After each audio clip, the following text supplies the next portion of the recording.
On behalf of the staff and board of MoCA, welcome to tonight's program with Ken Tanabe and Kip Fulbeck. The Museum of Chinese in America seeks to collect and share stories of the Chinese American experience and contribute to the evolving American narrative. Tonight's program is the second in our ongoing series called Trending Asian America, an ongoing series that seeks to bring together leading voices of contemporary Asian American culture to talk about topics that are relevant and impact Americans today and tomorrow. Tonight's program is co-presented by MoCA's Young Professionals program. The Young Professionals of MoCA is a volunteer group who are ambassadors for MoCA. They co-curate and co-present cultural events and networking series. If you are interested in helping us build this community, I hope you will pick up a YP card on your way out. And I want to thank the Brooklyn Historical Society for helping us put together tonight's program. And for reaching out to present tonight's program, which is also part of their Crossing Borders, Bridging Generations, Mixed Heritage Families in Brooklyn program series and oral history project. You know you're doing something right when a peer organization shares your program ideas. We would also like to thank Target for sponsoring our free admission every Thursday, 11 a.m. to 9 p.m. Part of Kip Fulbeck's Hapa Project is actually on display in our core exhibition upstairs that traces the Chinese American experience past to present. So I hope you will have a chance to take a look tonight after this program. His books, Mixed and Part Asian, 100% Hapa, are also on sale at our bookstore. And as always, if you like tonight's program, please tell your family and friends about MoCA. Follow us on Twitter at MoCA Museum, Facebook us, or join as a MoCA member. If you're tweeting tonight, the hashtag is Hapa. Many people have already tweeted about tonight's event using hashtag Hapa, so we're going to continue that. And thank you again for being part of tonight's conversation. The program tonight's going to be in 3 parts. First part will be a performance by Kip, which I'm excited about. Second part will be a discussion about the Hapa identity and what's going on with the Hapa community today. Final portion will be a Q&A session with all of you about Hapa and everything else.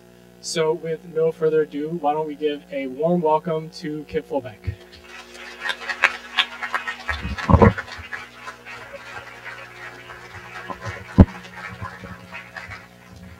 Watch myself talk.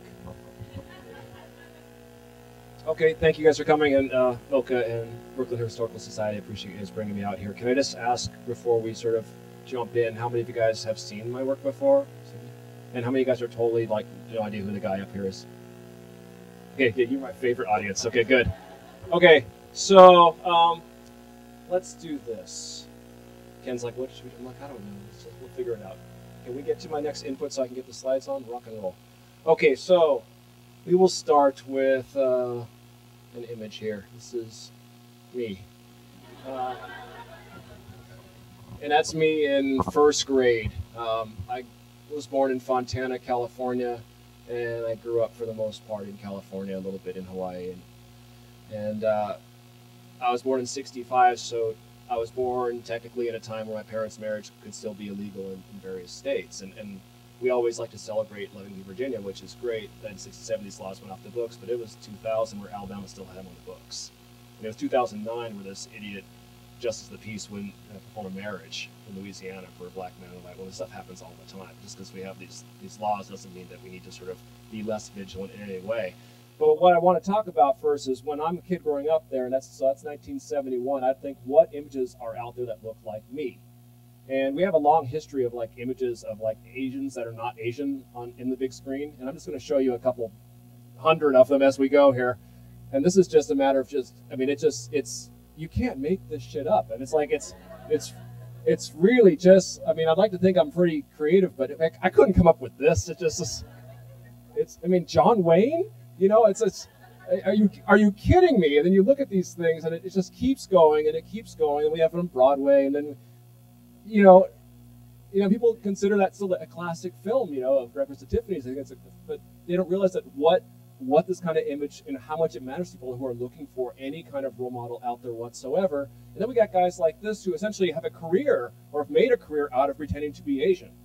Okay, and it wasn't, you know, just early on. I mean, he went on and on and on and on, and, you know, and made various DVDs and so forth and so on. And I was a kid thinking, well, yeah, I guess he is Asian. It's really, really strange to sort of grow up and not have any media image that looks like you on television.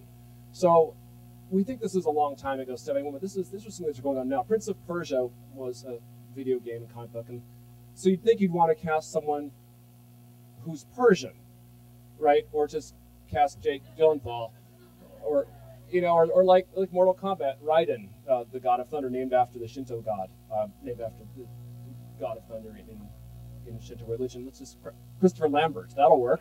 I mean, and these are things I'm not making up. Shao Kahn. Kahn is in Mongol hordes, etc., etc. Go into anime, Dragon Ball Z. Why not? These are the actors who have played them when they Ninja. Yeah. Not just men. This is Mylena from Mortal Kombat. Megan Fox played her in the movie, and even the upcoming film of Genghis Khan. You know, essentially a biography. Who are we going to cast that for? Let's cast Mickey Rourke. Okay, and it's like it's really hard to imagine this stuff is still going on. And or the last Avatar, and you know, you go through this one and think all the characters and like, well, yeah, they're all played by Caucasians, and we're like, well, there was that one Asian guy. Yeah, he played the villain. You know, that was the one guy that played the villain. And then we have like Akira, you know, the quintessential, you know, post-apocalyptic, the prototype of the neo-punk revolution of anime. And who are you going to play when to take the seminal anime film to play Akira? This was the short list to play. To play Akira, you should just call the movie Steve.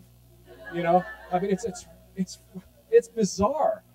So, and if you think that's weird, like, well, people should play any race they want. No one thinks of a Latino Superman or an Asian Superman or a black Superman. People think that looks weird, or witness the current backlash to the idea that the new Spider-Man is going to be black and Latino. He's the Hapa kid. He's a mixed kid, and that people are really, really angry about that because that's not who Spider-Man is supposed to be. So this whole argument of like, well, the best actor should play this or this or that, it's like, it doesn't always work out.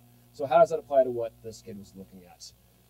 So when I was a kid growing up and I had to fill out that ethnicity questionnaire that every one of us had to fill out, where they say, you know, race, pick one, and, you know, 6 years old, and I'm just like, well, I guess I love my dad today, white. You know, it's like, that's essentially asking me to pick mom or dad. I don't think it's a really fair thing to have a kid have to answer. And that's still, the stuff still goes on and on and on today. So I thought, 8 years old, I thought this idea, I wonder if there's any other kids that are like me, because my upbringing is really different than most in that I grew up in a mother was widowed in China, so my siblings are full-blooded Chinese from China. So at home, I'm the white kid. I'm the kid that didn't speak the language, didn't get the culture, you know, the white kid didn't like the food, So I'm okay, you know, 4 or 5 years old, I'm the white kid. I go to school, and they're like, let's throw that Chinese guy in the trash. No, I'm the white kid. I'm the white kid. You know, and so I had no cultural footing. So what I did is I started this project around 2001, where I thought I would go around and photograph volunteers who fit into this concept of other, or Hapa. And basically, this is the definition that I use for the project. And I say that it's a definition I use because language isn't something that is owned by anybody. This is what I use, but ultimately, if you want to be part of the project, you be part of the project. I mean, identity is something that we get to decide. No one gets to tell you guys who you are. And we love to do that. We love to just, you know, you have to tell you, are you from California? You know, it's like, whatever. You're from Upper West Side. You know, we have these sort of bizarre sort of shortcuts we use to work with people. But language, I take a siesta, and I can eat, you know, soup du jour, and I can Google something. That wasn't a word 10 years ago. When I was a kid, the word party was a noun, right? We went verb to object party. And then somehow it became this party. It's kind of like this sort of like verb. So basically said, if you want to be part of the project, be part of the project. I photographed people all the same way, all from the collarbone up, without any kind of external identifier, trying to get everything off the plate as I could from, I love that home, it's all immersive. From, from jewelry, clothing, makeup, glasses, etc., expression, because every one of us in this room has something like this on us right now. You know, we've got a driver's license, or you've got a credit card, you've got a bus pass, or got a school ID, but you've got this thing